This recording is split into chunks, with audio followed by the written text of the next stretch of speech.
আল্লাহ পাক বলেন, রে গোলাম, মানুষ শয়তানের চক্রান্ত বড় কঠিন। এদের চক্রান্ত থেকে যদি নিজের ঈমান আমল বাঁচাতে চাও, একা একা পারবা না, সাথে তুমি 4 দল বন্ধু নিয়ে নাও। যত বান্দা দেখেন উল্টা পাল্টা করে, খোঁজ নিয়ে দেখেন এদের ওই 4 দল বন্ধুর কোন বন্ধু তার পাশে না। আমি আজ আপনাদের সামনে কিছু কথা বলার নিয়তে কোরআনে হাকিমের 2 টুকরো আয়াতে কারিমা তিলাওয়াত করেছি। বিশ্ব নবী, শেষ নবী, মহানবী, শ্রেষ্ঠ নবী সাল্লাল্লাহু আলাইহি ওয়া আলিহি ওয়াসাল্লামের অসংখ্য অগণিত অমীয় বাণী, পবিত্র হাদিস শরীফের মধ্য থেকে একটি হাদিস পড়েছি। আয়াতে কারিমা ও হাদিসে পাকের আলোকে ইখলাস ও রুহানিয়তের সমন্বয়ে কিছু কথা বলার জন্য, শুনবার জন্য আমাদেরকে কবুল ও মঞ্জুর করুন। ধৈর্য, তৌফিক, হিম্মত আল্লাহ পাক দান করুন। ইয়া আইয়ুহাল্লাযীনা আমানুত্তাকুল্লাহা আকুলু কাওলান সাদীদা। হে দুনিয়ার মুমিন, ধনী গরিব, নারী পুরুষ, শিক্ষিত শিক্ষিত, আলেম ও আওয়াম, তোমরা আল্লাহকে ভয় করো এবং যাহা বলবে সত্য, সঠিক, শালীনভাবে বলো। বিনিময় কি লাভ হবে? ইউসলিহ লাকুম আমালাকুম।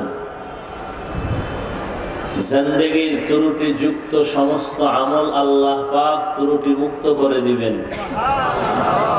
ওয়া ইয়াগফির লাকুম যুনুবাকুম। এবং জিন্দেগীর কৃত গুনাহকে আল্লাহ মাফ করে দিবেন। ওয়া মান ইউতি'িল্লাহা ওয়া রাসূলাহু ফাকাদ ফাযা ফাওজান আযীমা। এবং যারা আল্লাহ এবং তার রাসূলের অনুকরণ করবেন, তাদের বিজয়ী হবে চূড়ান্ত বিজয়ী। রাসূলুল্লাহ সাল্লাল্লাহু আলাইহি ওয়া আলিহি ওয়াসাল্লাম ইরশাদ করেন, সিলমান কাতাআকা ওয়াফু আম্মান যালামাক। হে দুনিয়ার উম্মত, তোমাদের আত্মীয়তার বন্ধনকে মজবুত করো, ছিন্ন করো না।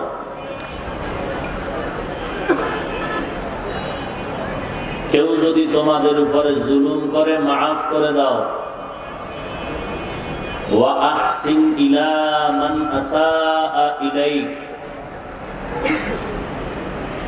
এবং তোমরা সদাচরণ করো যারা তোমাদের সাথে খারাপ আচরণ করে, তাদের সাথে।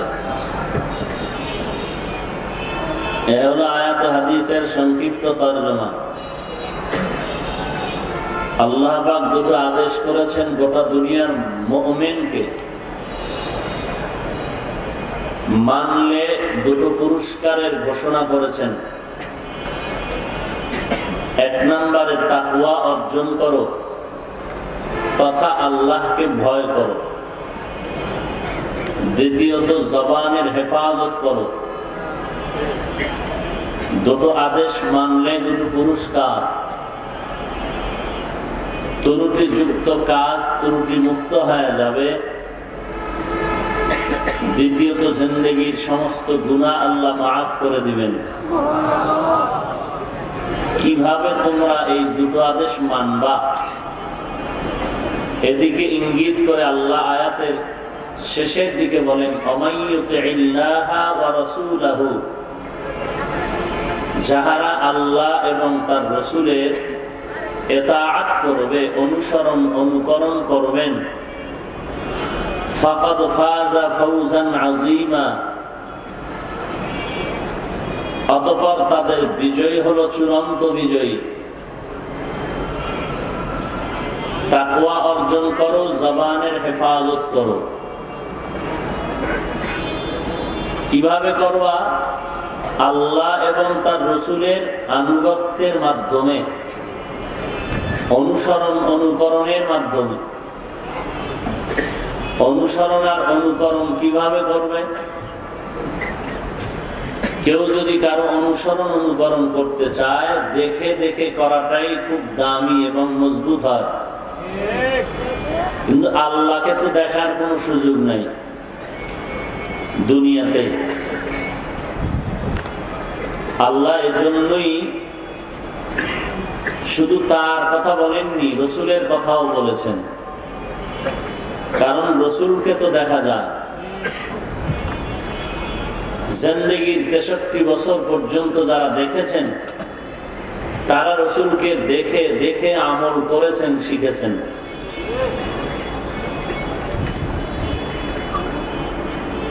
তো রসুলকে দেখে আমল করলেই, অনুসরণ করলেই আল্লাহর অনুসরণের ব্যবস্থা হয়ে যায়। কোরআনের ভিন্ন আয়াতে আল্লাহ বলেন, যারা আমার রসুলকে মহব্বত করবে সে যেন আমি আল্লাহকেই মহব্বত করলো।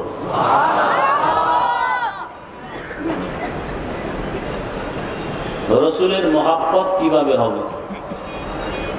রসুলের রেখে যাওয়া জিনিসগুলোকে বাস্তবায়ন করার মাধ্যমে।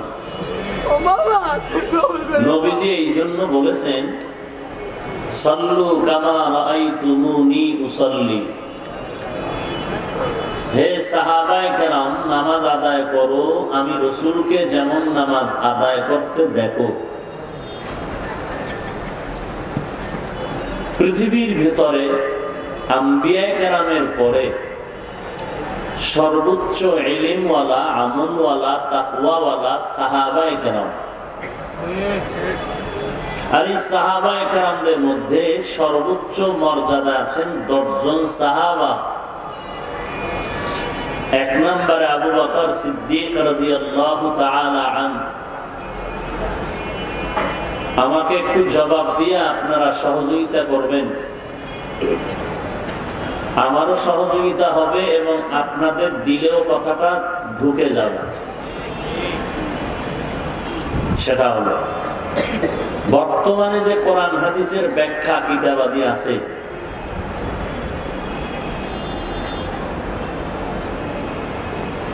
উলামায়ে কেরাম, মুফাসসিরিনে কেরাম, মুহাদ্দিসিনে কেরাম,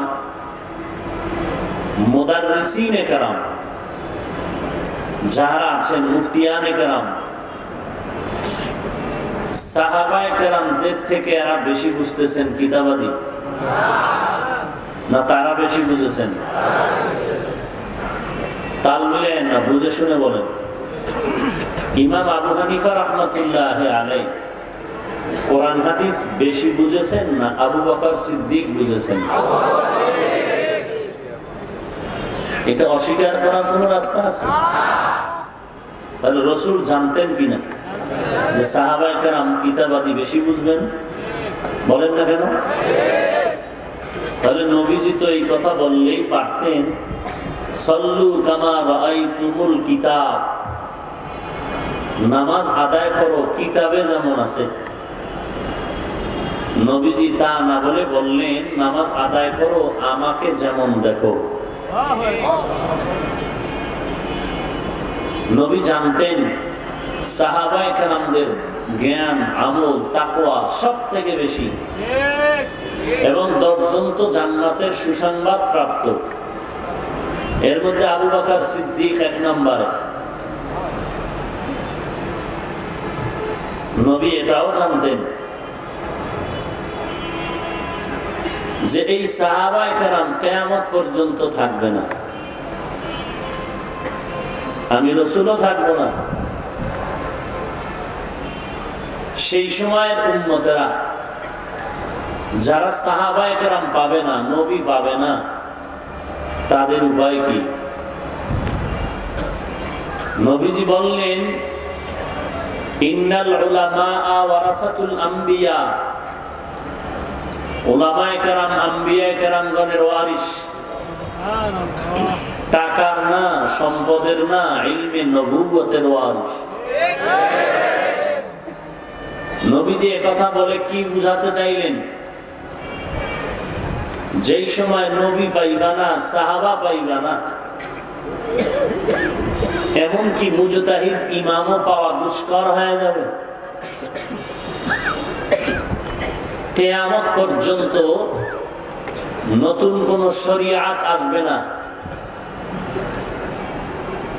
রাসূলের রেখে যাওয়া প্রেসক্রিপশন কিয়ামত পর্যন্ত চলবে এবং ওই প্রেসক্রিপশনকে অনুসরণ করে মানুষের আধ্যাত্মিক রোগের নিরাময় হবে। কিন্তু পদ্ধতি জানতে হবে। বোতলের বডিতে লেখা আছে পেটের পীড়া নিরাময় একটি এই ঔষধ।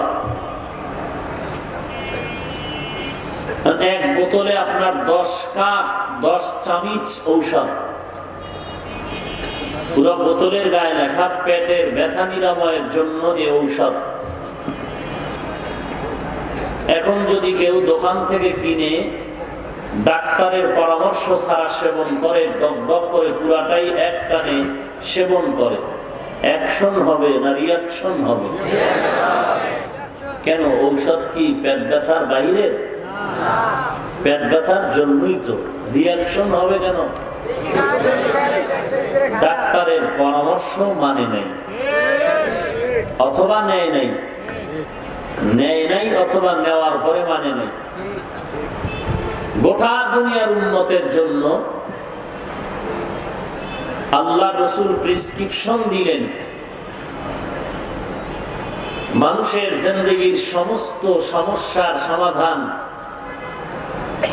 কোরআন সুন্নাহর মাধ্যমেই সরাসরি বা পরোক্ষভাবে আল্লাহ দিয়েছেন।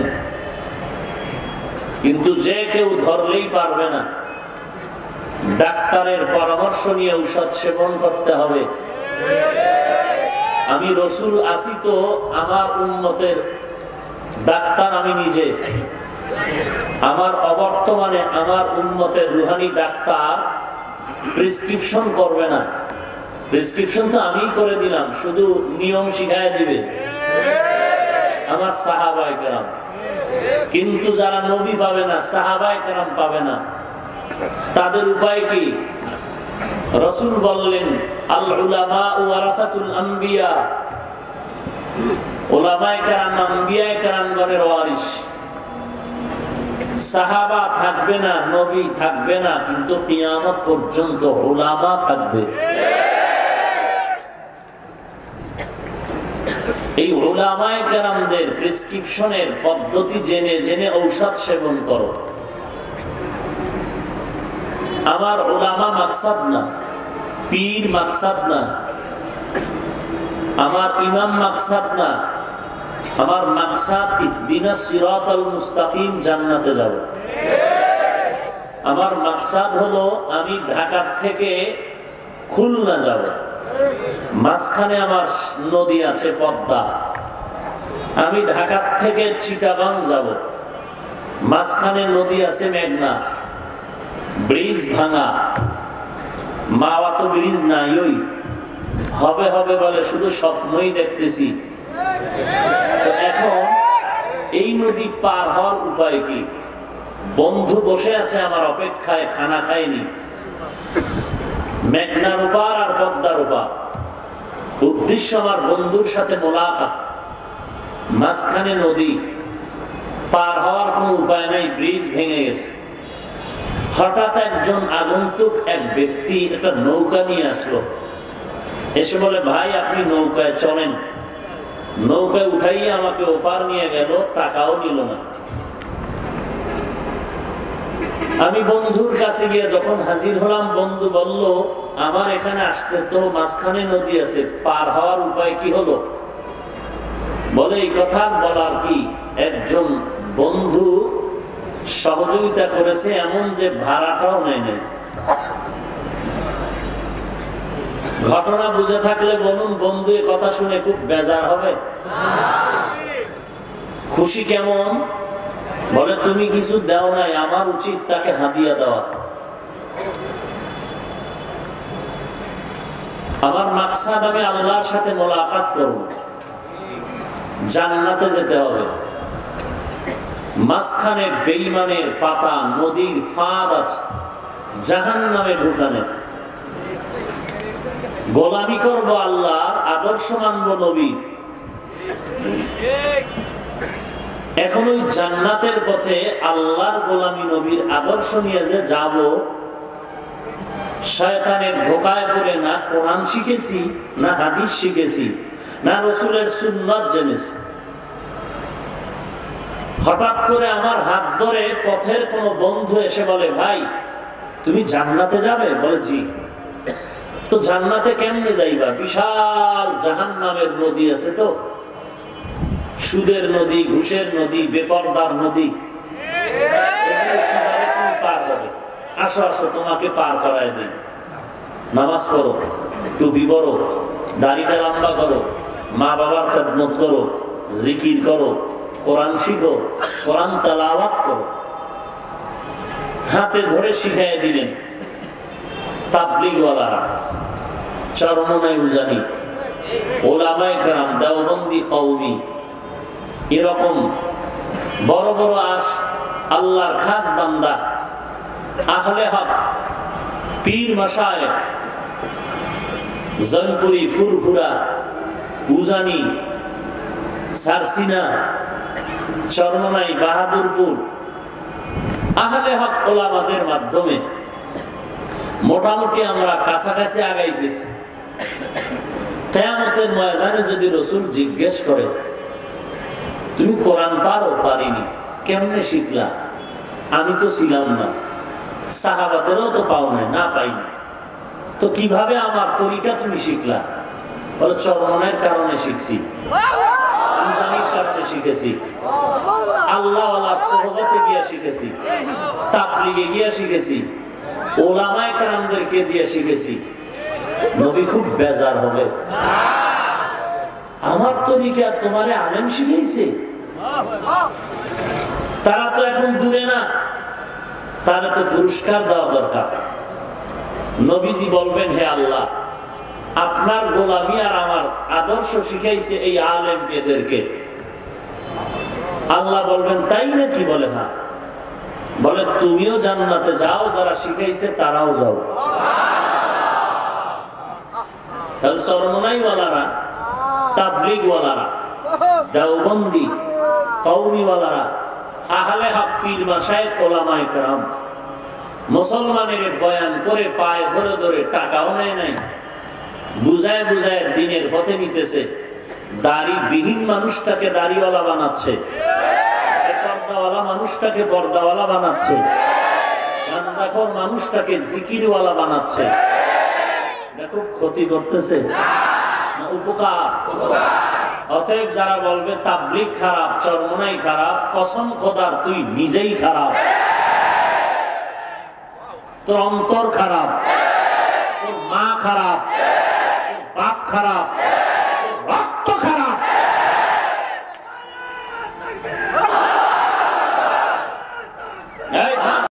ভালো মা বাবার সন্তান আলেমের বিরোধিতা করতে পারে না,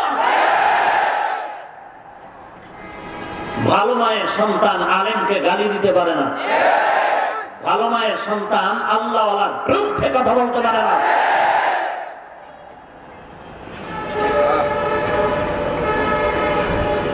আল্লাহ সব ভাইকে হেদায়েত দান করুন।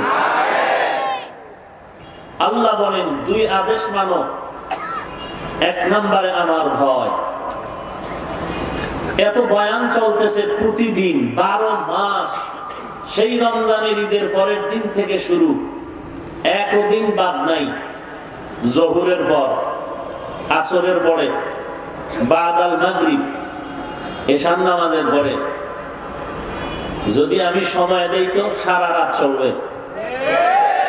প্রত্যেকটা দিন হাঁটু বরাবর পানির মধ্যেও চলে, রৌদ্র নাই, বৃষ্টি নাই, হাজার হাজার হাজার মানুষের সমাগম, তাবলীগের বয়ান, পীর সাহেবগণদের বয়ান, জুমায় খতিব সাহেবগণদের বয়ান, বক্তাদের বয়ান, এক এক স্টেজে এক এক দিন 4-5 জন বক্তা, 1.5-2 ঘন্টা আলোচনা।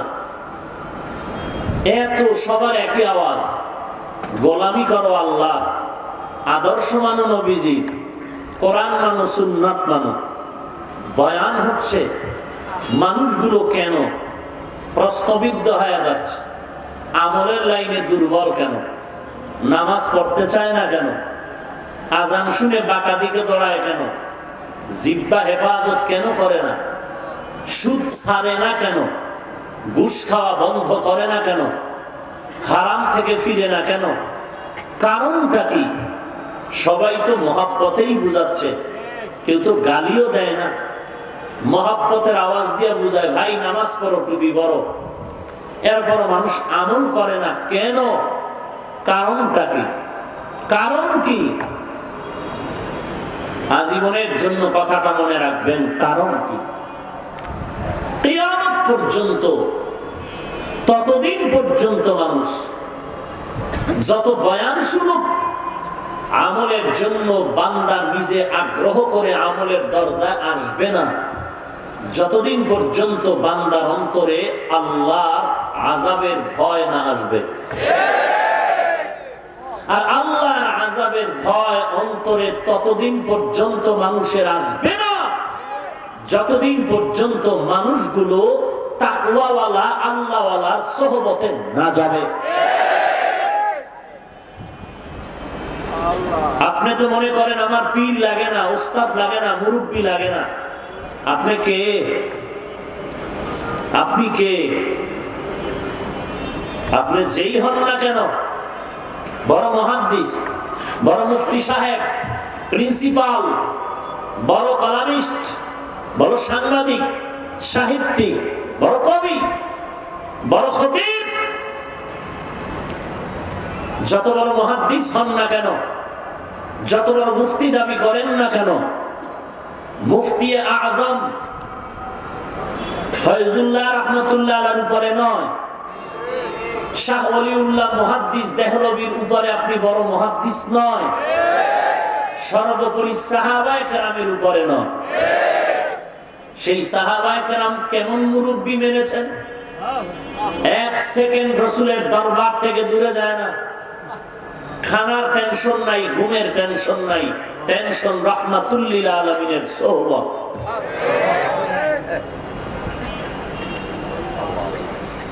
আপনি কে? বাংলাদেশে যত বড় মুফতি মুহাদ্দিস বলেন, সম্ভবত আমি এই মাঠে আরো বয়ানে বলেছি, একজন মুহাদ্দিস যিনি হাদিসের ফাউন্ডার, হাদিসের মারাত্মক দর্শ দেন শিক্ষক, এক পায়ে দাঁড়াইয়া 500 হাদিস মুখস্থ বলার একজন মুহাদ্দিস নাই। কিন্তু জগৎ বিখ্যাত ওলিয়ে কামেল, রাহবারে হক শায়েখ আবু আব্দুল্লাহ আন্দলুসি রাহমাতুল্লাহ আলাইহি 30,000 হাদিস সনদ সহ মুখস্থ। তদানীন্তন সময়ে তার ইরাকের জমিনে মুরিদের সংখ্যা 40,000। কেমন মুরিদ? জুনায়েদ বাগদাদি তার মুরিদ, শায়েখ শিবলি রাহমাতুল্লাহ আলাইহি তার মুরিদ। এদের পীর আবু আব্দুল্লাহ কোরআনের হাফেজ, কোরআনের আলেম, কোরআনের একজন মুফাসসির, অপরদিকে হাদিসের লাইনে এত বড় আগানো যে সনদ সহ 30,000 হাদিস তার মুখস্থ। আপনাদের ধারণায় কি মনে হয় ছোটখাটো হুজুর? হ্যাঁ, মুরিদ গুলো কি খুব কম দামি? যেমন চরমনাইওয়ালাদের মুরিদ সব কম দামি মানুষ বলে না? হ্যাঁ, বক্তারাও মাঝে মাঝে বলে, ধুর মিয়া, আমার ওয়াজে তো সব আলেম বসে, হাফিজুর রহমানের বয়ানে তো সব মূর্খ বসে। তো আলেমকে তো বয়ান দরকার নাই, তার কাছে এলেম তো আছেই। মূর্খদের বয়ান করবে তোর বাবায়? সব আলেম আলেমের কাছে গিয়া মুরিদ হলো, সাধারণ মানুষগুলো দিন শিখবে কোথায়? চরমনাই যাওয়ার কারণে চরমনাইয়ের দাম কমে গেল, কারণ এরা মূর্খ মুরিদ নিয়ে চলে। এই মূর্খরাই আল্লাহ যদি কবুল করে জান্নাতে রাসূলের সাথে আগে যাবে। আমি একটি কিতাবে দেখেছি, ভালো একটি কিতাব কুতুবা, মানুষ কখনো কখনো নেক আমল করার মাধ্যমে আল্লাহর রহমত থেকে দূরে সরে যায়। খেয়াল করেন কথা, পেছ লাগাইবেন না বাড়ি গিয়া। আবার বলছি, মানুষ গুনাহ করার, নেক আমল করার কারণে কখনো কখনো আল্লাহর রহমত থেকে দূরে যায়, আর গুনাহ করার কারণে কখনো কখনো আল্লাহর রহমতের নিকটে চলে যায়। এখন যদি মোনাজাত দিয়ে দেই আর সামনে কথা না বলি, তাহলে কালকে এনায়েতুল্লাহ আব্বাসীর মতো ব্যক্তিরা আমাকে কাফের 3 বার বলতেও বিসমিল্লাহ পড়বে না, কারণ এরা তো কাফের ফ্যাক্টরি নিয়ে আছে। এরা 3 ঘন্টা কোরআন হাদিসের বয়ান করে এত মজা পায় না, গালি দিয়ে যত মজা পায়।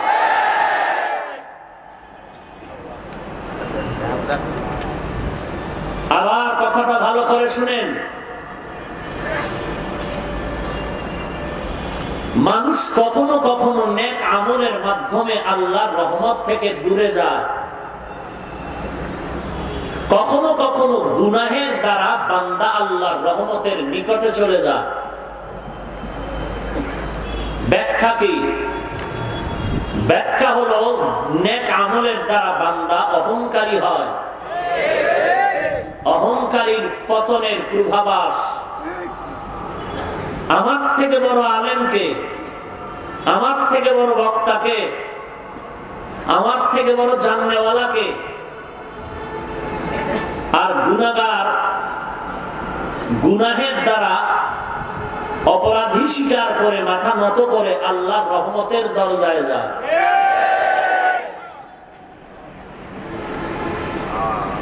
তুমি মূর্খ মূর্খ বলে যে ধিক্কার দিচ্ছ, এলেম নাই, কিছু নাই, কিছু নাই, আমার এলেম আছে, সব আছে। আপনি এলেম আমল সব পাগড়ি ঠিক রেখে ঈমান নিয়ে কবরে যেতে পারবেন, তার গ্যারান্টি কি আছে? গ্যারান্টি? আর ওই মূর্খ ব্যক্তি কান্না নিয়ে, চোখের পানি নিয়ে হতে পারে কালেমা পড়ে কবরস্থ হয়ে যাবে। আল্লাহ পারেন না?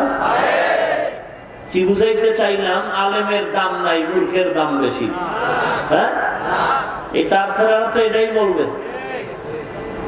এইটা বুঝাইতে চাইলাম? বুঝাইতে চাইলাম অহংকারী হয় না, অন্যকে তুচ্ছ মনে করো না, নিজেকে বড় ভাব দেখাও না। অহংকার 30,000 হাদিসের হাফেজ শায়েখ শিবলি জুনায়েদ বাগদাদির পীর কাফেলা নিয়ে ইরাকের সফরে কোথাও যাচ্ছেন, খ্রিস্টান পাড়া দিয়ে অগ্রগামী হওয়ার পথে খ্রিস্টানদের গির্জার গেট পেরিয়ে যখন যাচ্ছেন, তাকায় দেখে খ্রিস্টানরা গির্জার ভেতরে আরাধনা করে, পূজা করতেছে। আবু আব্দুল্লাহ আন্দলুসি রহমাতুল্লাহ আলাইহি মনে মনে একটু ভাবলেন, এই বেটা খ্রিস্টান, তোরা সব জাহান্নামী, আমি জান্নাতি। তোরা জাহান্নামী, আমি জান্নাতি। আহা, এখান থেকে এই ভাবনা নিয়ে সামনে গেলেন, একটু কিনারায় গিয়ে দেখেন খ্রিস্টান পাড়ার সুন্দরী মেয়েরা পানির কূপ থেকে পানি নিয়ে যাচ্ছে বাড়িতে। সুন্দরী এক মেয়ের দিকে নজর পড়ে গেল। শায়েখ শিবলি বলেন, আমরা দেখি হযরত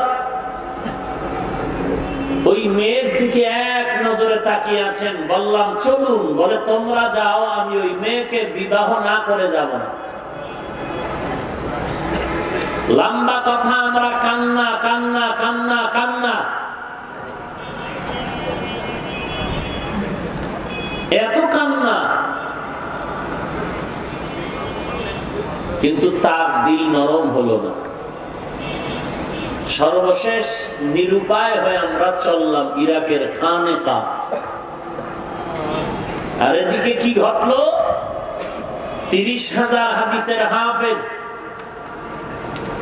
খ্রিস্টান মেয়ের বাড়ি গিয়া মেয়ের বাবাকে বলে তোমার মেয়েকে বিবাহ করব। বলে 2 শর্ত মানতে হবে। বলে কি? বলো। 1 নাম্বার, মদিনার পোশাক ফেলে দিতে হবে। 30,000 হাদিসের হাফেজ বলেন রাজি হয়ে গেলাম। 2 নাম্বার শর্ত, আমাদের খ্রিস্টানদের পোশাক পরে 1 বছর জঙ্গলে শুকরের রাখাল হতে হবে। বলে তাও মেনে নিলাম। মদিনার পোশাক ফেলে আবু আব্দুল্লাহ তিনি খ্রিস্টানদের পোশাক পরে শুকরের রাখাল হয়ে গেলেন। কয়েক মাস পর শায়েখ শিবলি রহমতুল্লাহ আলাইহি বলেন আমরা কাফেলা নিয়ে চললাম আবার তার খোঁজে। ওই এলাকায় গিয়া খুঁজে পাচ্ছিলাম না। কেউ সন্ধান দিলেন যে জঙ্গলে আছে। গেলাম, গিয়া দেখি লাঠির উপরে ভর করে শত শত শুকর তার সামনে, তার মাথায় ক্যাপ লাগানো, মদিনার পাগড়ি নাই। আমরা আবার কান্না শুরু করলাম পা জড়িয়ে। বললাম চলুন। আমাদের কান্নায় শুকরের কান্না শুরু হয়ে গেল। কিন্তু আবু আব্দুল্লাহর দিল নরম হলো না। নিরুপায় হয়ে আবার আমরা ইরাকের পথে রওনা। আল্লাহর কুদরতের মহিমা। আমরা যাচ্ছি যেই পথে, কিছুক্ষণ পরে তাকিয়ে দেখি পথের দূর থেকে রাস্তার পাশে একটি পানির কূপ থেকে গোসল করে উঠতেছেন আবু আব্দুল্লাহ, আর কালিমায়ে শাহাদাত পড়তেছেন, আর আমাদেরকে ইশারা করে বলতেছে আমি উলঙ্গ, আমাকে কাপড় দাও। আমরা তাকে কাপড় দিয়ে আবৃত করে নিয়ে গেলাম ইরাকের খানেকা। জানতে পারলাম, জিজ্ঞেস করলাম কি থেকে কি হয়ে গেল। তিনি বলেন আমি যে খ্রিস্টানদের গির্জায় দাঁড়ায় বলেছিলাম তোরা সব জাহান্নামী, আমি একা জান্নাতি। এই অবস্থানটা যখন আমার ভেতরে আসলো, আমি দেখলাম আমার কলবের ভেতর থেকে একটি নূরের আলো বের হয়ে গেল। 30,000 হাদিস কেন, আমি 30টা কেন, একটা হাদিস আমার মনে নাই। আল্লাহ কুদরতের হেদায়েতের দরজা খুলে দিয়েছে তোমাদের কান্না। এরপরেও ঘটনা আরো লম্বা আছে। ওই খ্রিস্টান মেয়েকে আল্লাহ পাক স্বপ্ন যোগে দেখাইয়া ওই আবু আব্দুল্লাহর খানেকার পেছনে নিয়ে গেলেন। তো খ্রিস্টান অবস্থায় যাননি, মুসলমান হয়েছিল। যে কথাটা আমি বুঝাতে চাই, আমি বড়, আমি বড়, আমি বড়, আমার থেকে কেউ বড় নাই, এই স্লোগানটা শয়তানের স্লোগান। আপনি তো ভাবতেছেন এত বড় ডক্টর, এত বড় ডাক্তার, এত বড় মুফতি সাহেব, এত বড় আল্লামা, সে কি ভুল করতে পারে? এই চাপাবাজি করেন না। এই চাপাবাজি ভাঙার জন্য ঘটনা টানলাম। আপনি ভাবতেছেন আওলাদে রসুল, রসুলের আওলাদ হয়ে কি বিড়ি টানতে পারে? এত বড় দামি হুজুর 22 পাগড়ি লাগায়, আল্লামা লাগায়, ডক্টর লাগায়, সৈয়দ লাগায়, এত বড় দামি ব্যক্তি কি আর ভুল করতে পারে? আবু আব্দুল্লাহ যদি পারে, সেও পারে। অহংকারী হয় না। কথায় কথায় বুখারীর হাদিস আর কোরআনের আয়াত। বড় মাদ্রাসা ঢাকাতে বুখারীর ক্লাস নিলেন দীর্ঘ বছর, কিন্তু অহংকারীর কারণে বলে ফেললেন খাজা মুঈনুদ্দিন খারাপ, বলে ফেললেন শাহজালাল খারাপ, সমস্ত পীর পূজারীরা মুশরিক। হক কথা বলবে কে আর শুনবে কে, মানবে কে? বড় মুসিবত। আল্লাহ সব ভাইকে হেদায়েত দান করুন। রাগ করতেছেন? হ্যাঁ,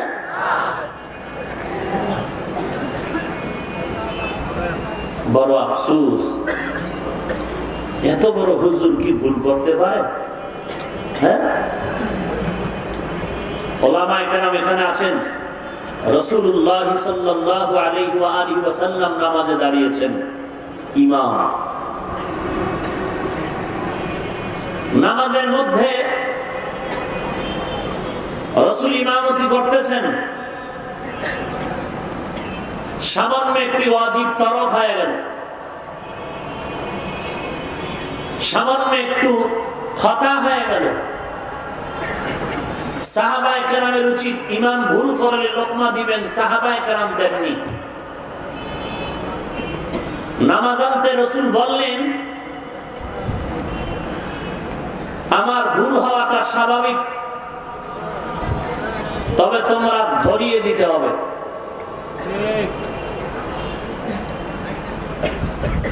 এরকম হাদিস শরীফে বহু ঘটনা আছে,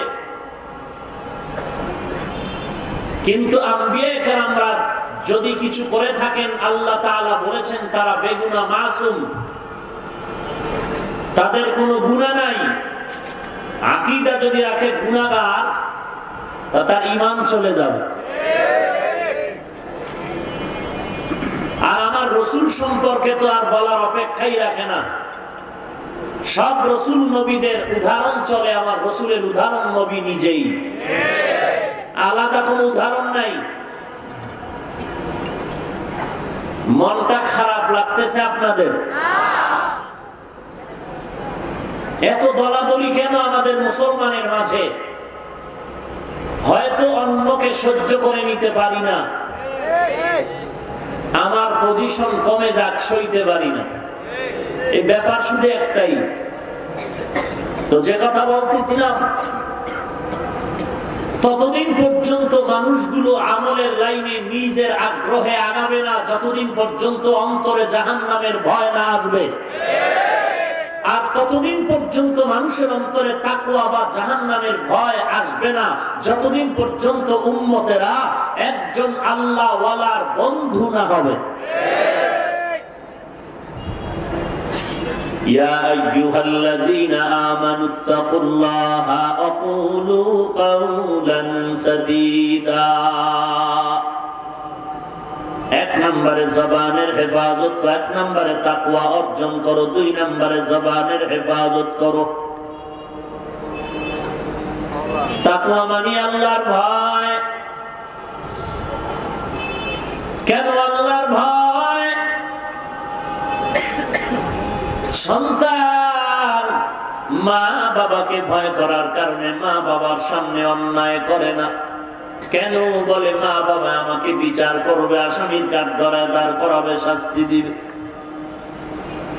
ছাত্ররা উস্তাদদের সামনে অপরাধ করে না কেন? শাস্তির ভয়। আসামি বিচারকের সামনে অন্যায় করে না কেন? জেলখানায় যাওয়ার ভয়। দুনিয়ার মানুষ যদি আল্লাহর শাস্তির ভয় অন্তরে জমা করে নিত, গলায় ছুরি আসলেও অন্যায়ের পথে হাত বাড়াইতো না। আর কে দারত খৌফে হক দার দিল মাতাম, জান্নাতুল মাওয়া দেহত উরা মাকাম, জুজবা হক চি জে মখাজ ইনসুজা, ফজলে উআ মস্তে দর জুমলা জাহা। ভয় করব কাকে? আল্লাহকে ভয় করার মানে, আল্লাহকে ভয় করার মানে আল্লাহ যেই কাজে বেজার ওই কাজ করা যাবে না। আল্লাহ কোন কাজে বেজার? তার সংক্ষেপ জবাব, গুনাহ করলে আল্লাহ বেজার। এক নম্বরে তাকওয়া অর্জন করো হে মুমিন, দুই নম্বরে জবানের হেফাজত করো। আল্লাহর ভয় যদি অন্তরে ঢুকাতে চাও, যাদের মধ্যে আল্লাহর ভয় আছে তাদের বন্ধু হয়ে যাও। ইয়া আইয়ুহাল্লাযীনা আমানুত্তাকুল্লাহা ওয়া কুনু মা'আস সাদিকিন। ও ও দুনিয়ার মুমিন, আল্লাহকে ভয় করো। সত্যবাদী আমার বন্ধু যারা, তাদের সাথী হয়ে যাও। জান্নাতের পথে যদি আগাইতে চাও, এই পথ বড় ভয়ঙ্কর পথ। দুই দল শয়তান পেছনে লেগে আছে, তোমাকে গুনাহ করায় জাহান্নামে নিবে। মিনাল জিন্নাতি ওয়ান নাস, মানুষ শয়তান আর জিন শয়তান। জিন শয়তানরে দেখা যায় না, মানুষ শয়তানরে দেখা যায়, চিনা যায় না। জিন শয়তানকে দেখাও যায় না, চিনাও যায় না। মানুষ শয়তানরে দেখা যায়, চিনা যায় না। জিন শয়তান থেকে মানুষ শয়তান বড় খারাপ। জিন শয়তান বড় দুর্বল। আযান দিলে পালায় যায়, জিকিরে পালায় যায়, তেলাওয়াতে পালায় যায়। মানুষ শয়তান এত ভয়ঙ্কর, আযানেও পালায় না, জিকিরেও পালায় না। এদের যদি তাড়াইতে চাও, একা পারবা না। আল্লাহ বলেন, এই মানুষ শয়তান তাড়াইতে হলে আমি তোদের বন্ধু বানায় দিলাম 4 দল। ওই বন্ধুদের সাথে নিয়ে আগায় যাও। মানুষ শয়তান তোমার সামনে ধোঁকা দিতে পারবে না। এইরকম উঠা বসা করে, এই বেটা মোনাজাত দিয়ে দিব, উঠা বসা করেন কেন? আর উঠার বদভ্যাস থাকলে ঢুকলেন কেন? বাহিরে দাঁড়ায় দাঁড়ায় শুনলেই তো।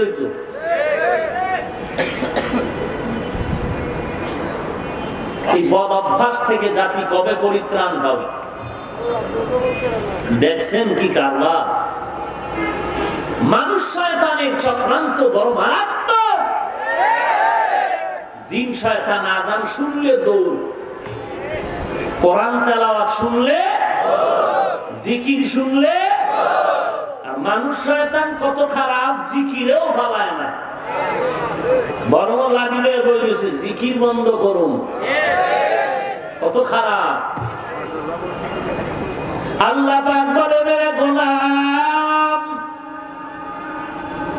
মানুষ শয়তানের চক্রান্ত বড় কঠিন। এদের চক্রান্ত থেকে যদি নিজের ঈমান আমল বাঁচাতে চাও, একা একা পারবা না। সাথে তুমি 4 দল বন্ধু নিয়ে নাও।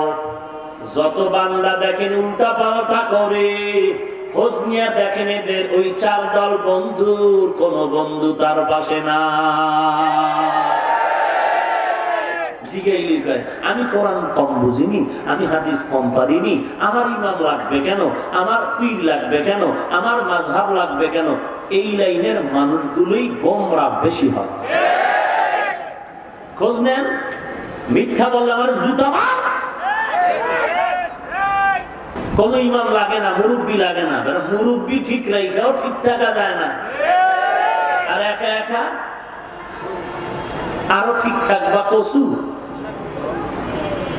وَمَن يُطِعِ اللَّهَ وَالرَّسُولَ فَأُولَئِكَ مَعَ الَّذِينَ أَنْعَمَ اللَّهُ عَلَيْهِم مِّنَ النَّبِيِّينَ وَالصِّدِّيقِينَ وَالشُّهَدَاءِ وَالصَّالِحِينَ وَحَسُنَ أُولَئِكَ رَفِيقًا। আল্লাহ বলেন 4 দল বন্ধু দিলাম, তারা কেমন জানো? আমি আল্লাহ বললাম এরা অনেক সুন্দর। তোরা চাইছো ঘরে দিছি, এমনি দেই নাই। বাকি চাওয়াটা আমি চাওয়াইছি, কারণ জানি তোরা দুর্বল, পারবি না। অখলিকাল ইনসানু যায়ীফা, মানুষ বড় দুর্বল, শারীরিক ভাবেও দুর্বল। বান্দা তুই ঈমানের লাইনেও বড় দুর্বল, একা একা চলতে পারবি না। আমি আল্লাহ তোরে সাহায্য করলাম। কেমনে করলাম জানো? তোর দ্বারা আমি প্রত্যেক নামাজের প্রত্যেক রাকাতে সাহায্য চাওয়ার প্রার্থনার সিস্টেম শিখাইয়া দিলাম। প্রত্যেকটা নামাজে দাঁড়াইয়া তুই আলহামদু যখন বলো আমি আল্লাহ তোর সামনে হাজির হয়ে যাই। চেয়ারম্যান সাহেব থেকে সাহায্য দরকার। চেয়ারম্যান সাহেব বলে আপনি আমাকে দরখাস্ত দেন, কয় পারি না। বলে একটা সাদা কাগজ লিখে আমার পিএস এর কাছ থেকে চেয়ারম্যান বরাবর তুমি দরখাস্ত লেখো। এমপি সাহেব থেকে যদি সাহায্য চাও, সাহায্য নেওয়ার কয়েকটা পদ্ধতি হলো, 1 নম্বর এমপির গুণগান কর। এমপি সাহেব, বাংলাদেশের একজন এমপি আমার মজার মতো নাই, তুমি আমার কলিজা, তোমার মতো ভালো আর কেউ নাই। 2 নম্বরে বলো এমপি সাহেব, এই জমিনে তোমার জন্য যদি কেউ জীবন দিতে পারে, এর মধ্যে আমি ছাড়া তোমার জীবন দেওয়ার আর কেউ নেই, আমি একমাত্র তোমার, আমি ছাড়া তোমার আর আপন কেউ নাই। আল্লাহ বলেন আমার থেকে সাহায্য যদি নিতে চাও, আগে আগে আমার গুণগান গা। আলহামদুলিল্লাহি রাব্বিল আলামিন, আর রহমানির রহিম, মালিকি ইয়াউমিদ্দিন। এরপরে বল আল্লাহ আমি তোমার ইবাদত করি হে মালিক, আমি ভগবানের ইবাদত করি না, আমি সরস্বতীর ইবাদত করি না, আমি শীতলা দেবীর ইবাদত করি না, আমি ঈসা নবীর ইবাদত করি না, মুসা নবীর ইবাদত করি না, উযায়রের ইবাদত করি না, আমি সূর্যের পূজা করি না, আমি বটগাছের পূজা করি না, আমি পীরের গোলামি করি না, আমি গোলামি করি শুধু তোমারই। আয় আল্লাহ আমি তোমারই ইবাদত করি আর কারণ নয়, কারণ তুমি আমার আসল, তুমি আমার আপন, তুমি আমার আসল, তোমার নবী আমার আসল, আমার মা বাবা ভাই বোন আমার পীর আমার উস্তাদ কেউ আমার আসল না, হতে পারে আপন, হতে পারে আপন, কিন্তু কেউ আসল না। মুমিনের আসল হলেন আল্লাহ আর রাহমাতুল লিল আলামিন। অন্যরা সবাই আমাদের আপন, কিন্তু কেউ আসল না। আসল হলো 2 জন, আমার আল্লাহ আর আমার নবী, বাকি সবাই আমাদের আপন, কিন্তু আসল না। আমার পীর আমার আপন, আসল না। বাবা আমার আপন হতে পারে, কিন্তু আসল না। আমার আব্বা আমার মা আমার ভাই বোন আমার আপন হতে পারে, আসল নয়। আমার ইমাম আমার আপন হলেও আসল না। আসল হলেন আমার একমাত্র আল্লাহ, তারপরে আমার নবী। আমার পীর সাহেব আমার আপন, আসল না। আমার ইমাম সাহেব আমার আপন হতে পারে, আসল না। তবে আমার মা আপন, বাবা আপন, উস্তাদ আপন, পীর আপন, আমার ইমাম আপন। কতক্ষণ? আমার আসল 2 জনকে ঠিক রাখবে যতক্ষণ। ইমামুল আউয়ালিনাল আখিরিন বাবে সাদকা রাহমাতাল লিল আলামিন। আমার আসল 2 জন আল্লাহ, তারপরে আমার নবী। অন্যরা আমাদের আসল না, আপন। তবে আপন কতক্ষণ? আমার আসল 2টা ঠিক রাখবে যতক্ষণ। আমার পীরের আমি আপন মনে করি ততক্ষণ, পীর আমার আল্লাহ এবং নবীর লাইনে থাকবে যতক্ষণ। যদি দেখি আমার পীর আমার আল্লাহর লাইনে নাই, নবীজির লাইনে নাই, আমিও পীরের পক্ষে না। এরে নবীর উম্মতের দল, নামাজে দাঁড়ায় দাঁড়ায় বললাম হে মালিক, ইয়্যাকা না'বুদু ওয়া ইয়্যাকা নাস্তাঈন। আপনারই ইবাদত করি এবং আপনার কাছে এই সাহায্য চাই। গ্রামীণ ব্যাংকেও চাই না, লোন চাই না, সুদ চাই না, ঘুষ চাই না, দুনিয়ার কোন ব্যক্তির কাছে কিছু চাই না। যা কিছু চাই ও আল্লাহ আমি আপনার দরবারেই চাই। এবার কি চাই আল্লাহ শিখায় দিলেন। এমন একটা কথা বলে চাবি, যে কথার দ্বারা সব ঢুকে যাবে। বাদশা সফরে চলতেছে, গরিবের সাথে মুলাকাত। গরিব বলে, বাদশা জাহাপনা কিছু দাও। বাদশা বলে, দিব, তবে এক কথায় একবার চাবি, দ্বিতীয়বার চাইলে দেওয়া হবে না। গরিব বুদ্ধি করে ডাক দিয়ে কয়, বাদশা যেহেতু এক কথায় চাইতে হবে, একবার চাইতে পারবো, বারবার চাওয়ার অনুমতি নাই। তাহলে আমি এক কথায় পেঁচায় দিলাম, আমাকে দাও, আমি চাই আমার মেজো বউয়ের হাতে স্বর্ণের প্লেটে বিরিয়ানি খেতে চাই। তার মানে বউ একটা আছে, আর একটা দাও। স্বর্ণের প্লেট থাকা মানে আমি কোটিপতি হয়ে যাই। বিরিয়ানি খাওয়ার উদ্দেশ্য, জীবনে আমি ভিআইপি ছাড়া নন ভিআইপি খানা খাবো না। এক কথায় জানায় দিলেন, আল্লাহ, আমি আল্লাহর কাছে যত সাহায্য চাবি, টাকা চাই, পয়সা চাই, বাড়ি চাই, সুস্থতা চাই, সবগুলো একটা কথার মধ্যে ঢুকায় দিলেন। তার নাম হলো হেদায়াত। ইহদিনাস সিরাতাল মুস্তাকিম। আয় আল্লাহ, জান্নাতে যাওয়ার জন্য তোমার হেদায়েতের আলো চাই। কেমন আলো? আল্লাহ শিখায় দিলেন, এইভাবে বল, সিরাতাল্লাযীনা আন'আমতা আলাইহিম, তাদের পথ যাদেরকে আপনি হেদায়েতের নিয়ামত দান করেছেন, তাদের পথ।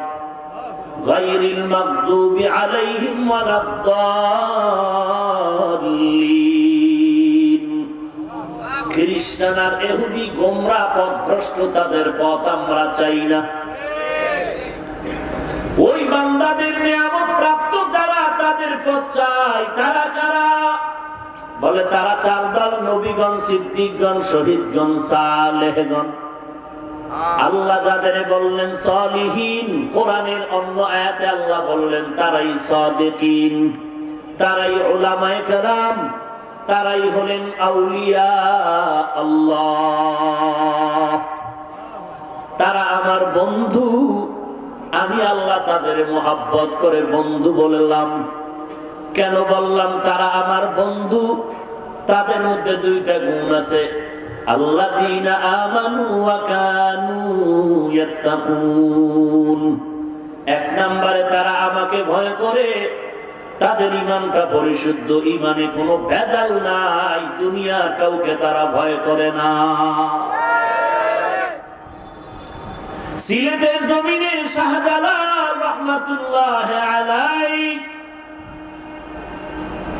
পাগড়ি পরিহিত নবীর সুন্নতের আশিক সিলেটের জমিনে এসেছে। গৌর গোবিন্দ বাধার প্রাচীর হয়ে দাঁড়ায় গেল, ভেঙে যাবে শাহজালাল। শাহজালাল বলে, মুসলমানকে চিনো না? মুসলমান এমন একটা জাত যে কদম সামনে আগায় দেয়, কদম আর পেছনে ফিরায় নেয় না। শাহজালাল এসেছে, কালেমার পতাকা উড্ডীন করবে। শাহজালাল পেছনে যাবে না, তোকেই যেতে হবে রে গৌর গোবিন্দ। গৌর গোবিন্দ বলে, যুদ্ধ হবে। শাহজালাল বলে, আমিও রেডি।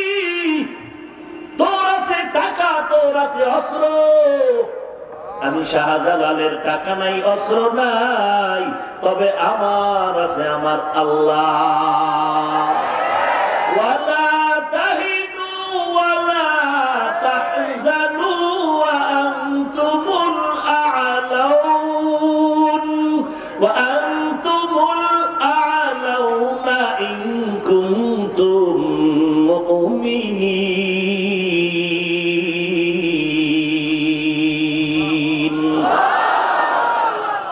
এরে নবীর উম্মতের দল, আল্লাহ বলেন, ও মুমিন, কোনো ভয় নাই। যত কিছু দেখতেছো, বড় বড় মেঘের খণ্ড দেখলে ভয় পাস না। যত মেঘ, অত বৃষ্টি হবে না। বাতিলের দেখিয়া ভয় পাস না। কারণ বাতিল যতই কিছু করুক না কেন ওরা টুপিওয়ালা কোরআনওয়ালারে বড় ভয় পায়। हकीकत से तो दुनिया बेखबर है, दुनिया की नुमाइश पर नजर है। नमी गोयम के आज दुनिया जुदा बाश, बहर कारे के बाशी बा खुदा बाश। শাহজালাল রেডি হয়ে গেলেন। রাতের বেলা তাহাজ্জুদে কান্নার আওয়াজ, এমন কান্না দিলেন আল্লাহর আরশে আজিম পর্যন্ত পৌঁছে গেল শাহজালালের আওয়াজ। আকাশেতে লক্ষ তারা, এক চাঁদের আলো, লক্ষ মানুষ থেকে একজন আল্লাহওয়ালা ভালো। আউলিয়ারা কারে উকবা ইখতিয়ার, জাহেলারা কারে দুনিয়া ইখতিয়ার। শাহজালাল কান্নার আওয়াজ দিলেন আর বললেন, ও আউলিয়া কেরামের কাফেলা, এমন একজন ওলিয়ে কামেল কি বলবেন যার কোনদিন নামাজ জামাত ছাড়া পড়েন নাই, জামাতেই পড়েছেন। নাসিরউদ্দিন নামের ওলিয়ে কামেল দাঁড়ায় বলেন, আমার জীবনে নামাজ ছুটে নাই, জামাতও ছুটে নাই। শাহজালাল বললেন, ও নাসিরউদ্দিন, আর দেরি না করে ফজরের আযানের ধ্বনিটা আপনার জবানেই হয়ে যাক।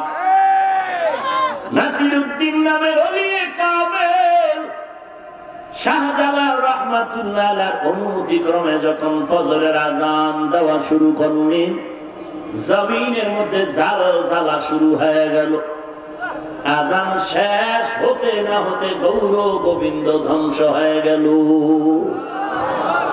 ওই আল্লাহ আছে না নাই? আছে না নাই? তাহলে কেন ভয় পাও রে মুমিন? আল্লাহকে ভয় করো, দুনিয়ার সবাই তোমাকে ভয় করতে বাধ্য হবে। ইয়া আইয়ুহাল্লাযীনা আমানুত্তাকুল্লাহ, এক নম্বরে মুমিন ভয় করো আল্লাহকে, দুই নম্বরে জবানের হেফাজত করো। আল্লাহর ভয়ের নাম তাকওয়া। তাকওয়া অন্তরে থাকার জিনিস। এই তাকওয়া যদি অর্জন করতে চাও, যারা তাকওয়ার সাধনা করে তাকওয়া অর্জন করেছেন তাদের সাথে বন্ধুত্ব করে দাও।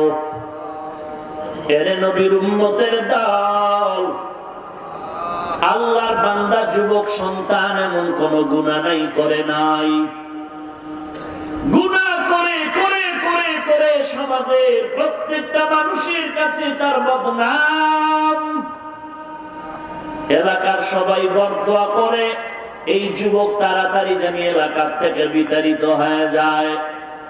হেদায়েতের মালিক আমার আল্লাহ। যুবক ক্রমান্বয়ে একটু দুর্বল হতে চলছে, ডানে বামের বন্ধুরা অনেকে দুনিয়া থেকে বিদায় হয়ে গেল। দুই হাতে অস্ত্র নিয়ে চলে।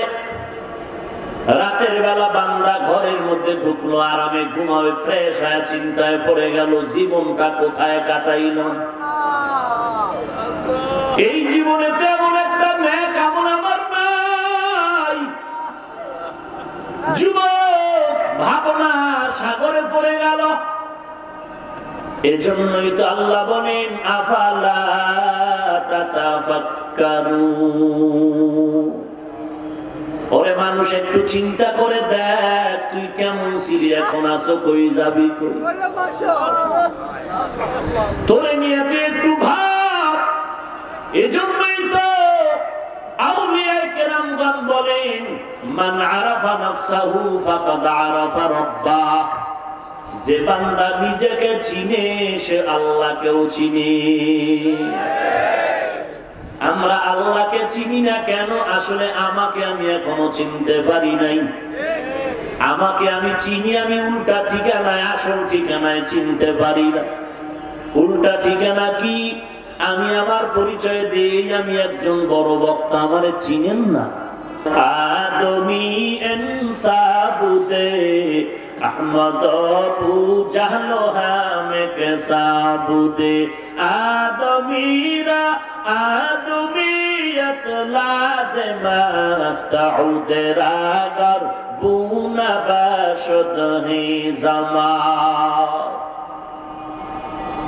আমাকে চিনো তো এক আল্লাহওয়ালা বলে তোরে চিনি না মানি তুই তো নাপাক পানি এই বেটা তোকে চিনি না মানি তুই এক সময় ছিলি এমন যে তুই মায়ের গর্ভে আসছো মাও জানে না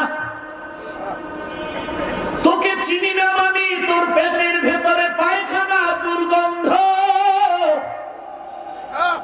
তোকে চিনি না মানি তুই এত দুর্বল হাঁটতে পারো না দাঁড়াইতে পারো না তুই এতই যে দুর্বল তোরে আমার মাওলায় তোরে হাঁটা শিখাইলেন কথা শিখাইলেন আজকে তুই সেই মাওলাকে চিনো না কে তোরে বানাইছে কে তোরে কথা বলার শক্তি দান করছে চিনো না কেমন দয়ার মালিক ওরে বান্দা আমার আল্লাহর মতো আপন আর কেউ নাই যুবক চিন্তায় পড়ে গেল এমন কোন গুনাহ নাই করি না এমন কি কত মায়ের সামনে তার সন্তানের হত্যা করেছে মা আমার পাও ধরে কাঁদছে আর বলছে ও বাবা তুইও তো আমার সন্তানের মতো আমার সন্তানটারে মারিস না কার কান্নাকে শুনে মায়ের সামনে কত সন্তানরা আমি টুকরো টুকরো করে জবাই করে ফেললাম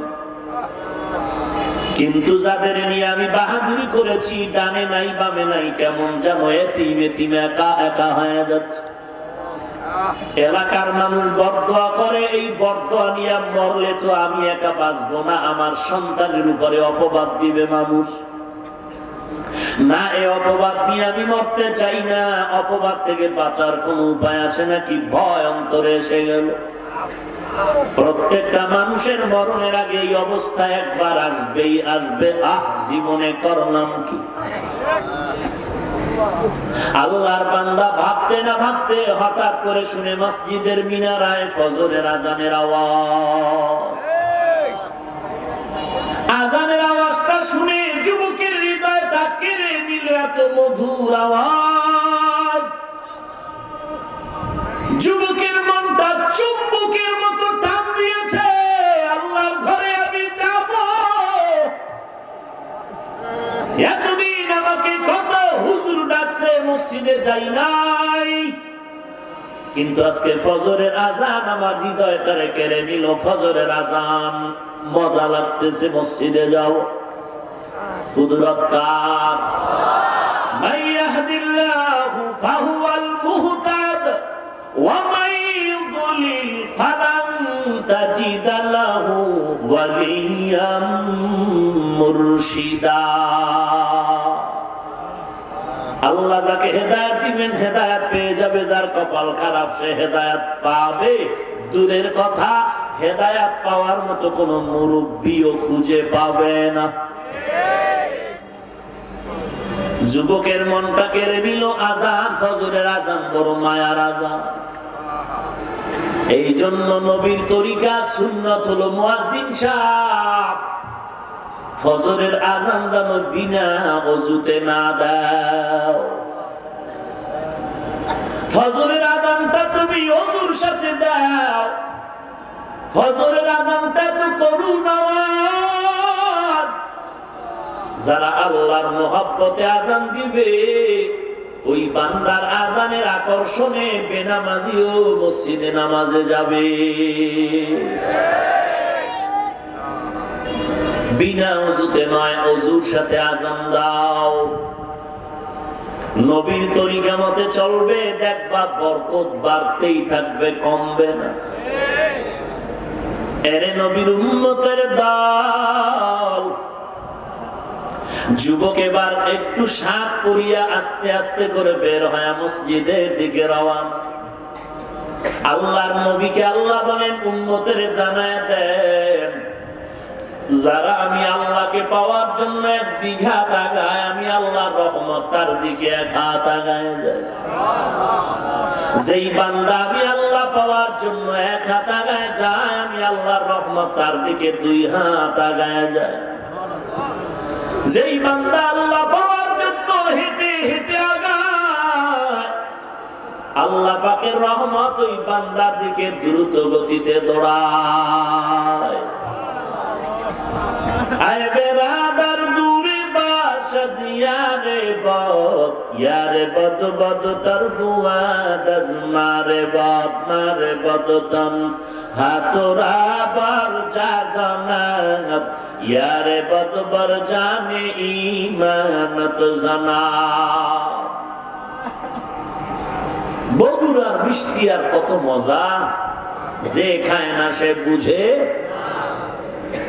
বগুড়ার নদী আর কুমিল্লার রসমালাই এমন মজা, যে খাবে না সে বুঝবে না। যে একবার মজা পায় সেই বান্দা ওই মজা কাউকে বুঝাতেও পারে না। ঠিক তেমনি ভাবে আল্লাহ তাআলা মুহাব্বতের ওই দরিয়ায় যে কি মজা, যেই বান্দা ওই মুহাব্বতের দরিয়ায় না যায় সে বান্দা কখনো বুঝে না। এই বেটা বুঝো না কিছু? পায়ে ধরে ধরে বলি টুপি পর, তোর মনটা খারাপ লাগে টুপি পরবো না কেন আমাকে বারবার বলো। তোর মাথায় টুপি পরতে মনে চায় না, আর আমার মাথায় টুপি ফেলতে মনে চায় না। তোর নামাজ পড়তে মনে চায় না, আর আমার নামাজ ছাড়তে মনে চায় না। এক ওয়াক্ত নামাজ যদি জামাত তরক হয় মনটা বড় ব্যথা, আর তোর নামাজ পড়তে ভালো লাগে না। ইমামকে রাত লম্বা দিলে মনটা খারাপ। আর যারা নামাজে মজা পায় ওই বান্দার ইমামের কেরাত যত শুনে বেশি ততই মজা পায়। আলহামদুলিল্লাহি রাব্বিল আলামিন আর রহমানির রহিম মালিকি ইয়াউমিদ্দিন ইয়্যাকা না'বুদু ওয়া ইয়্যাকা নাস্তাঈন ইহদিনাস সিরাতাল মুস্তাকিম সিরাতাল লাযীনা আন'আমতা আলাইহিম গায়রিল মাগদুবি আলাইহিম ওয়ালাদ-দাল্লিন।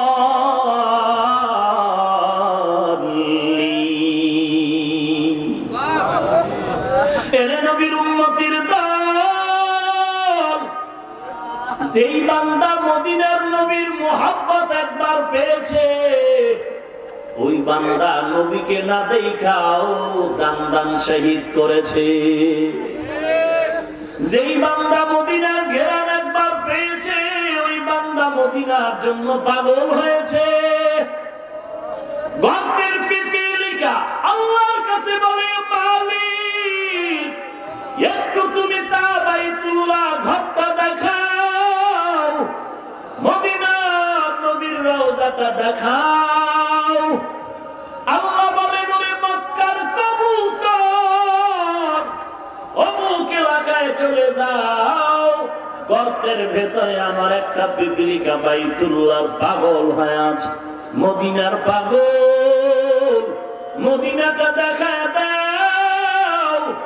আল্লাহ মদিনার আরবের কবুতর রওনা হয়ে গেল। ওরে বান্দা, যার মধ্যে দিলের মধ্যে তামান্না তৈরি করো, তামান্না তৈরি করো। বাচ্চা তো মা কয়া ডাকে, আম্মু কয়া ডাকে, আম্মু কয়া ডাকে। মায় কিন্তু প্রথম ডাকটাই শুনতে পেরেছে কিন্তু জবাব দেয় না, কারণ মায়ের দিলটা এমন। মা মা কয়া বাচ্চা যখন ডাকে মায়ের কলিজায় বড় মহব্বত জন্ম নেয়। মাই জন্য একবার ডাকে সাড়া দেয় না, মা চায় বারবার বারবার যেন বান্দা আমাকে ডাকে, সন্তান আমাকে মা মা কয়ে ডাকে। ওরে মায় যদি বাচ্চার আম্মা ডাকটা বারবার শুনতে মজা পায়, আমার আল্লাহর কি মজা লাগবে না? আল্লাহ কি চায় না বান্দা তুই আল্লাহকে বারবার বারবার আল্লাহ বলে ডাকবি? আরে নবীর উম্মত, আল্লাহ আল্লাহ বলে তুই ডাকবি, আল্লাহ পাক তোর ডাকে বড় খুশি হয়ে যাবেন। কারণ আল্লাহর ছেলে নাই মেয়ে নাই, বড় আদর করে মানুষ বানাইছেন। বান্দা তুই আল্লাহকে আল্লাহ বলে ডাকবি। ওরে নবীর উম্মতের দল, নবীর মোহাব্বত অন্তরে জমা করো, তীরের মধ্যে তামান্না তৈরি করো, আল্লাহর কাছে বলো আল্লাহ তুমি মদিনার মোহাব্বত অন্তরে জমা করে দাও, নবীর সুন্নতের মোহাব্বত অন্তরে জমা করে দাও। এর নবীর উম্মতের দল, মাথার টুপি নবীর সুন্নত, টুপিটার মধ্যে ময়লা লাগলে সহ্য করতে পারি না, তাড়াতাড়ি ধোয়া নেওয়ার জন্য চেষ্টা করি। আর বান্দা তুমি যারা টুপি পরো না, তুমি তো এই টুপির মর্ম কখনো বুঝবা না। যেই বান্দা নবীর একটা সুন্নত টুপির পাগল, মোহাব্বত অন্তরে, সেই বান্দা যদি শুনে নবীরে কেউ গালি দিছে, কেমনে সহ্য করবে? পারে পারে? এরে ওরা তো মদিনার বড় আশিক, ওরা মদিনার সুন্নতের মধ্যে যেই মজা পেয়েছে তুমি তো বুঝবা না। তুমি উল্টা ফতোয়া দাও, টুপি মাথায় দিলে মাথা গরম হয়, আর ওই বান্দা টুপির উপরে পাগড়ি বেঁধে চলে আর চোখের পানি ছেড়ে কাঁদে, আল্লাহ তুমি আমাকে মাফ করে দাও। ওই বান্দা রাতের বেলা ঘুমায় না, গভীর রাত আল্লাহর সাথে কথা বলার জন্য যায় না মাঝে হাজির, আমার মাওলার সাথে মোলাকাতের জন্য গভীর রাতে হাজির হয়ে যায়, আর বলে ও মালিক তুমি আমাকে খালি হাতে ফিরাইয়া দিও না, মাফ করে দাও আল্লাহ। জীবনে এমন কোন গুনাহ নাই করি নাই, ও আল্লাহ জাহান্নামের অবস্থা অন্তরে জমা হয়ে গেল, জাহান্নামের ভয়, দুনিয়ার গরম সহ্য করতে পারি না, ও আল্লাহ তোমার বানানো জাহান্নামের আযাব কিভাবে সহ্য করব? ওরে নবীর উম্মতের দল, যেই বান্দা আল্লাহকে আসল মনে করবে, নবীকে আসল মনে করবে, ওই বান্দা আল্লাহর জন্য নবীর জন্য জীবন দিতেও চিন্তা করে না, কারণ তার কাছে আমার আসল হলো আল্লাহ, ওই মুমিনের কাছে আসল হলো আমার নবী। কেমন আমার নবী? যেই নবীর শরীর মোবারকে মশা মাছি পড়া হারাম, যেই নবীর শরীর মোবারকের ঘাম থেকে মিশকের ঘ্রাণ পাওয়া যায়। আম্মা জান আয়েশা বলেন নবীজির ঘাম আমি বোতলে ভরে রাখতাম আর বড় বড় অনুষ্ঠানে মিশক হিসাবে ব্যবহার করতাম। যেই নবীর শরীরে মশা পড়ে না, মাছিও পড়ে না, হারাম, ওই নবী আমার কালেমার দাওয়াতের জন্য তায়েফের ময়দানে যায়। ওই তায়েফের বেঈমান কাফির ছোট ছোট বাচ্চাগুলোরে কয় মক্কার পাগল এসেছে, পাথর মেরে তাড়াইয়া দাও। তায়েফের বাচ্চাগুলো পাথর বৃষ্টির মতো যখন নিক্ষেপ করা শুরু করলো, রাহমাতুল লিল আলামিনের শরীরের মধ্যে পাথর পড়ে পড়ে রক্ত ঝরতেছে, রক্তগুলো ঝরতেছে, রক্ত পড়ে শরীরে থেকে বেয়ে বেয়ে জুতা পর্যন্ত আটকায় গেল। এরে নবীর উম্মতের দল, শরীরের মধ্যে রক্ত বৃষ্টির মতো প্রবাহিত হচ্ছে, আমার রাহমাতুল লিল আলামিন এত কান্নার আওয়াজ, কান্না আল্লাহ পর্যন্ত সহ্য করতে পারলেন না। আল্লাহ ডেকে বলেন জিবরাইল জলদি করে যাও, আমার নবীর অর্ডার করো, এখনই আমি তায়েফের জমিন উল্টায় সব ধ্বংস করে দেই। কেমন মায়ার নবী আমার, কেমন দয়ার নবী আমার। জিবরাইল বলা মাত্র নবী বলেন মারবা না, ওরা আমাকে চিনে না, যদি চিনতো আমাকে ওরা পাথর মেরে রক্ত ঝরাতো না। সেই নবীর দিন আজ কোথায় রে মুমিন?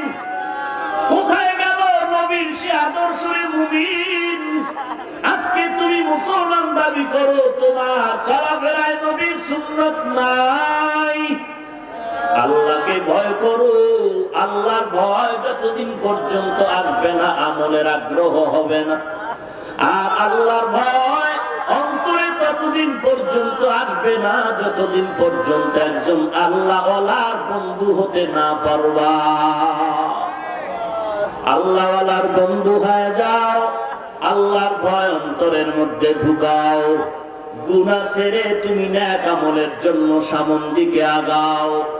যুবক মসজিদে রওয়ানা, নামাজ আদায় করবে, দিলটা নরম হয়ে গেল। ইমাম সাহেব ওযু করতে এসে দেখে এলাকার বড় চাঁদাবাজ সন্ত্রাসী মসজিদের বারান্দা। ইমাম ভয় পেয়ে গেল।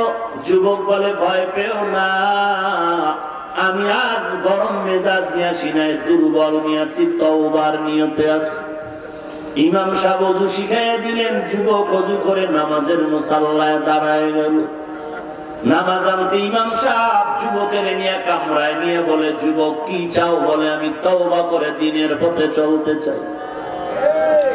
ইমাম সাহেব বলেন, তুমি তওবা করো আর একজন খাঁটি আল্লাহওয়ালার সাথে সম্পর্ক জড়ায় দাও। কই পাই আল্লাহওয়ালা? চিনি না। বলে, যাও অমুক এলাকায় জংলার কিনারে একজন আল্লাহওয়ালা আছে, তার সাথে বন্ধুত্ব তৈরি করো। আল্লাহর বান্দা রওয়ানা, ওই এলাকায় খুঁজতে খুঁজতে খুঁজতে খুঁজতে চলে গেলেন একজন আল্লাহওয়ালার সন্ধান পাওয়ার জন্য। আল্লাহওয়ালার সন্ধান পেতে গিয়া ওই আল্লাহওয়ালার বাড়ির দরজায় দাঁড়ায় গেলেন। খবর পাইলেন এই বাড়িটা আল্লাহওয়ালার বাড়ি। সালাম দিয়া ডাকলেন, ঘরের মধ্যে কে আছেন? আমি এক আগন্তুক যুবক, একটু কথা আছে। ঘরের থেকে আওয়াজ নাই।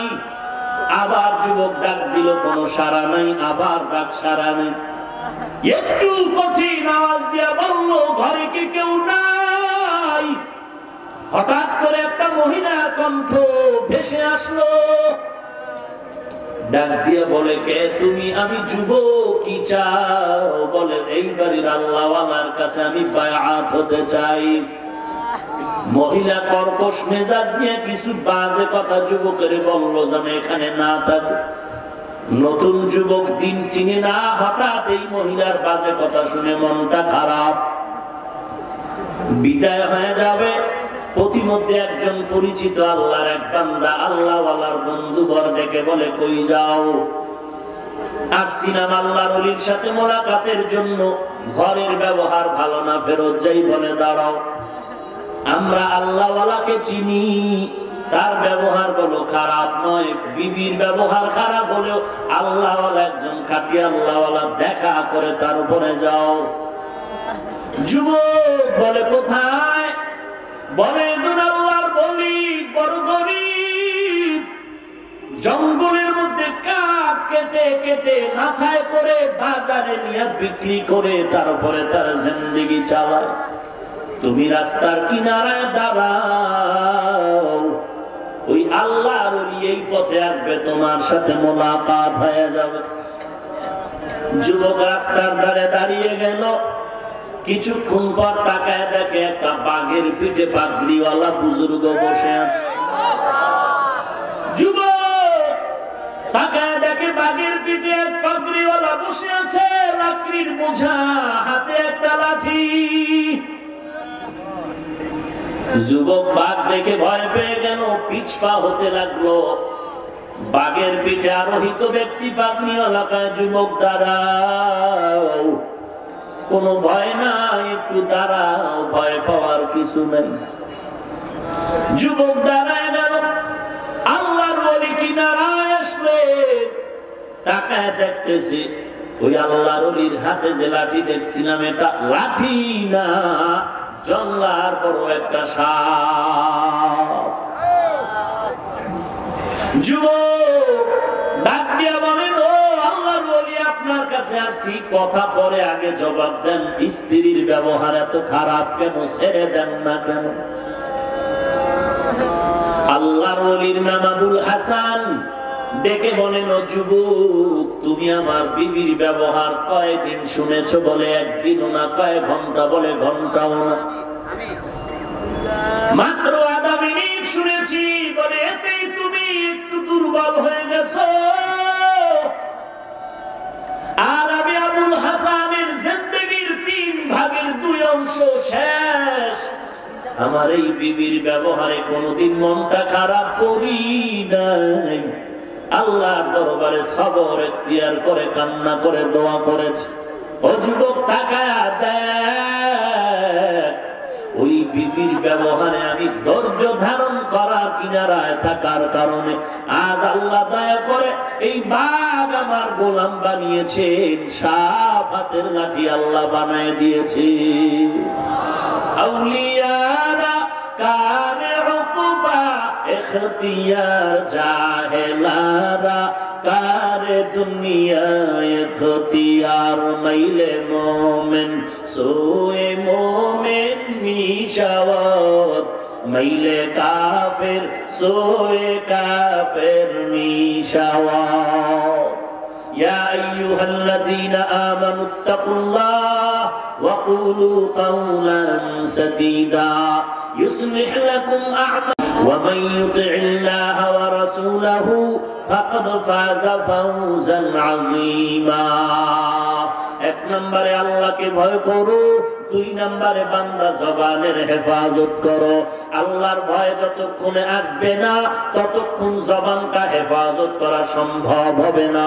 আল্লাহকে ভয় করার মানে আল্লাহর ভয়ঙ্কর আযাবের ভয় করো, কারণ আল্লাহর ভয়ঙ্কর আযাব সহ্য করার শক্তি জমিনে কারো না। আল্লাহ পাকের আযাব বড় ভয়ঙ্কর, সহ্য করার শক্তি কারো নাই। এই আযাব আল্লাহ কাকে দিবেন? যারা গুনাহ নিয়ে কবর দেশে যাবে তাদের জন্য এই আযাব। আল্লাহর কাছে তওবা করো রে মালিক, জিন্দেগিতে গুনাহ কম করি নাই, তবে আজ তওবার দরওয়াজায় ফিরতে চাই। জীবনে আমি তাকায় দেখলাম আমার আমলনামা গুনাহ ছাড়া আর কোনো নেক আমল নাই। আমার গুনার কারণে হাত না পাক, আমার জিহ্বা না পাক, গুনাহের কারণে আমার অন্তর না পাক, গুনাহের কারণে আমার চোখ না পাক, আমার কান না পাক, আমার পা না পাক।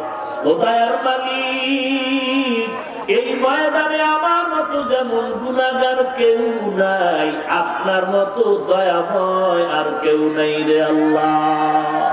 আপনি তো পারবেন ক্ষমা করতে, ক্ষমা করার আর ক্ষমতা কারো নাই।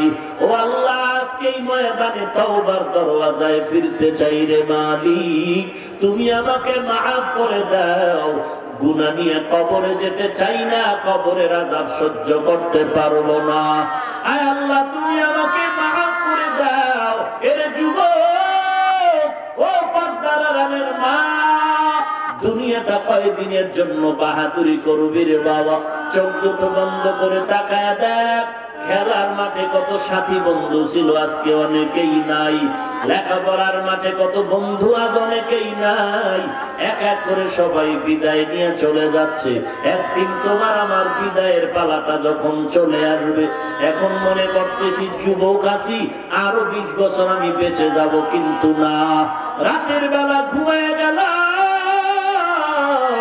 আল্লাহ যদি আজরাইল পাঠায় কয় ওর জানটা দিয়ে দাও, সকালবেলা মা ডেকে বলবে বাবা ও, আমাকে মা ডাকবে, আমার কোন জবাব জবানে আর আসবে না। একবার দুবার তিনবার ডাক দেওয়ার পরে মায়ের অন্তরে সন্দেহ জন্মায়া যাবে। মা কাছে গিয়ে দেখবে, আমার শরীরে হাতটা লাগায় দেখবে পুরা বডি আমার বরফের মতো ঠান্ডা হয়ে গেছে। মা চিল্লায় বলবে তোরা কে কোথায় আছো, আয়, আমার সন্তান আর জমিনের মধ্যে জিন্দা নাই। এরে বাবা, কেউ যাবে কবর খনন করার জন্য, কেউ যাবে ইমাম সাহেবকে জানাজার ইমামতির অনুরোধ করার জন্য। বান্দা সব দেখতে বাবা, জবান দ্বারা কথা বলার শক্তি হবে না। এরে নবীর উম্মতের দল, এমন একটা জায়গায় তোমাকে কবর দিবে যেখানে দিনের বেলাও যাইতে বড় ভয় লাগে। ওরে যুবক, আল্লাহর গোলাম, অনুরোধ করে বলছি তওবা করো, নামাজ ধরো, নবীর সুন্নত অনুযায়ী আমল করো, 5 ওয়াক্ত নামাজ পড়ো, কোরআন পড়ো, মা বাবার খেদমত করো, সহিভাবে কোরআন পড়ো, নবীজির সুন্নতের আমল ঠিক মতো করো। নামাজ ছাড়িও না, জিহ্বা দ্বারা কোনো গুনাহের কাজ করিও না, গীবত শিকায়াত করিও না, মিথ্যা কথা বলিও না, কাউকে গালাগালি করিও না। আল্লাহর কাছে তৌফিক চাও, আল্লাহ তওবা করতেছি, তুমি তওবার উপরে চলার মতো তৌফিক দান করো। আর জীবনে নবীর তরিকার বাহিরে চলবো না, নামাজ ছাড়বো না, কোরআন শিখা ভুলবো না রে আল্লাহ। আর কোনদিন নবীর বিরুদ্ধাচরণ করবো না, ওলামায়ে কেরামের বিরোধিতা করবো না। যদি বান্দা গলায় ছুরি আসে মরে যাব, তারপর নবীর বিরুদ্ধে যাব না। এমন খাঁটি তওবা করার যদি নিয়ত হয়, খাঁটি তওবার নিয়তে দুটো হাত আল্লাহকে দেখায় দাও। আয় আল্লাহ সবার হাত কবুল করে নেন। আয় আল্লাহ আমাদের তওবা কবুল করে নেন। তওবার উপরে মজবুত হয়ে চলার তৌফিক দান করেন। ঈমান আমল মজবুত করে দেন। গুনাহের প্রতি ঘৃণা জমায়া দেন। নেক আমলের আগ্রহ বাড়ায় দেন। আমিন।